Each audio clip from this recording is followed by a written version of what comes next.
Hello and welcome back to another video. My name is Eric Bennis. I'm one of the financial consultants here at John Graham & Associates, and today we're going to be talking about relocation in retirement. Today, about 40% of those people still in the workforce are planning to relocate once they retire. We want to talk through a couple questions that might apply to a situation if you're thinking about the same thing. So consideration number one, is the cost of living where you're going to retire to greater than where you're living right now?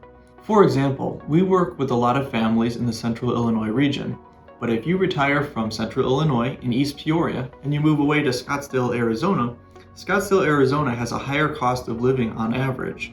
We need to think about how you'll be able to afford everyday essentials like groceries, utilities, housing, that type of thing, but also to make sure that it's still in your budget to have the fun and other recreational activities that you intended throughout your retirement. The second consideration is housing costs. Many individuals enter retirement no longer paying on their mortgage. At the same time, a lot of families choose to downsize.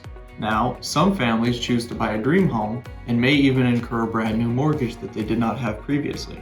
The second component to that is as we age and as we need additional healthcare, there's the potential that you might not choose to live at home anymore. You may go into an assisted living facility or even a nursing home, and those will have significantly different costs than living at home. The third consideration is going to be tax rules. Everybody cares about this one. Depending the state that you relocate to, there could be different state tax rules on your retirement accounts and other types of accounts. So for example, in Illinois, IRA distributions are not taxed at the state level. Whereas if you move to a different state such as Texas or Arizona or Florida, they will likely have different tax rules. We also want to be thinking about the healthcare facilities to where we are moving. If we retire at 65, there's a very good chance that you're quite healthy, you're not thinking about what could happen 20 years down the line. But the fact is that when we get to that point that we do need additional assistance or even healthcare, we want to have good facilities in our backyard where we do not have to pick up again at 85 or 90 years old. We want to already have that established relationship and the plan to move into those facilities. The next consideration I think will come naturally, which is how close will you be to your loved ones? Not only do you want that interaction with them to be with your family, see the grandkids grow up, there is that consideration that as you age, will family be just down the block or will they be several states away? That leads into our final consideration. What about transportation? You may be driving at this point, or you may choose not to drive as much.